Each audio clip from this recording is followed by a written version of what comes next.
All right, let's dive into a truly profound journey through the opening narrative of Surah Al-Baqarah.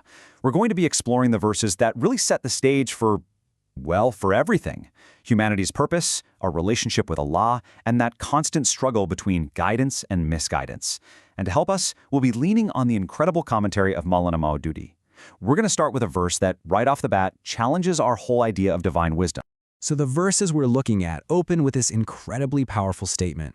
You have to imagine, when this was revealed, people were questioning the Quran. They were asking, how can this be a divine book when it talks about humble things like flies and mosquitoes? And this verse, it's Allah's direct, absolutely brilliant response. It makes it crystal clear that no creation is too insignificant to teach us a divine truth. And what's so fascinating is that this one verse immediately creates a split. As Maulana Maududi explains, the exact same words act as a fork in the road. For believers, these examples just make their faith stronger. They see the wisdom in it. But for those who are determined not to believe, the very same words become another reason to doubt, pushing them even further into confusion. So this brings us to our first major theme, how these parables actually work as a test. You see, they're not just little stories, they're more like a divine filter.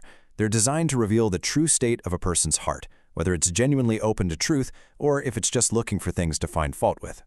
So who are these people who get led astray? Well, the Quran gives them a very specific name, the fasiqun. The singular is fasik, and this is so important. This isn't someone who is accidentally misguided. A fasik is someone who consciously and deliberately chooses to disobey, to knowingly step outside the bounds of obedience to Allah. Maudi's commentary breaks down three defining traits of the fasiqun. First, they break their covenant, their solemn promise to Allah. Second, they cut the very relationships with family, with the community, with all of humanity that Allah has commanded us to maintain. And third, the inevitable result of all this is fasad, which is basically mischief, corruption, and chaos on earth. The crucial thing to remember is this is a path of active choices, not something that just randomly happened. And all of this leads us to the next massive theme, humanity's appointed role. The Quran now makes a huge shift, moving from these general principles to the foundational story of our origin, the announcement of our actual purpose here on earth. Just try to imagine this scene. Allah addresses the angels and makes one of the most significant announcements in the history of creation. He is about to place a Khalifa, a successive authority, on earth. I mean, this single statement just sets the stage for everything that follows for humankind. So, what exactly is a Khalifa? Maulana Maududi explains that this concept is absolutely central. A Khalifa isn't the owner or a sovereign. They are a trustee, a deputy, given authority to act on behalf of the real owner, which is Allah. Our job on this planet isn't to just do whatever we want, but to carry out the will of the one who appointed us. That right there is the very essence of our purpose. This huge announcement leads directly into a critical dialogue. This back and forth between Allah and the angels is amazing because it reveals the one unique quality that makes humanity qualified for this huge responsibility. And at the same time, it's where we witness the very first act of cosmic rebellion. The angels, in their perfect obedience, they have a question. And Maududi clarifies this isn't an objection, it's a genuine inquiry. They understood that this new creation would have free will, and from their perspective, they just couldn't see how a being with that kind of freedom could possibly maintain order without causing corruption and bloodshed. And Allah's response is so simple, but so profound. He says, "Indeed, I know that which you do not know." He's basically telling them that there is a wisdom and a purpose to his plan that is beyond their perception. There's something more to this new creation than meets the eye. So what was this hidden dimension?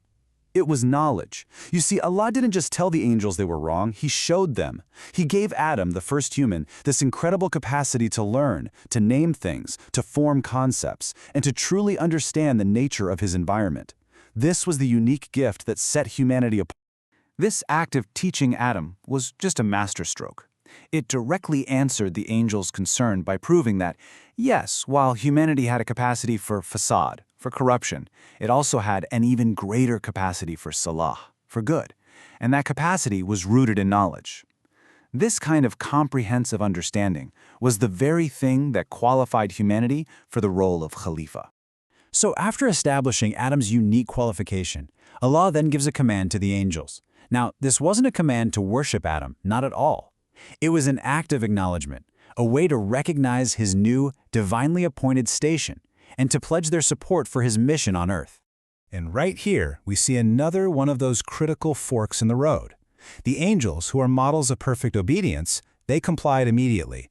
But one being, Iblis, refused. And his refusal wasn't born out of a genuine question like the angels was. No, his was born of pure arrogance and pride. He saw himself as better, and in that single moment of defiance, he sealed his own fate. Now, it is really important to be clear about who Iblis was.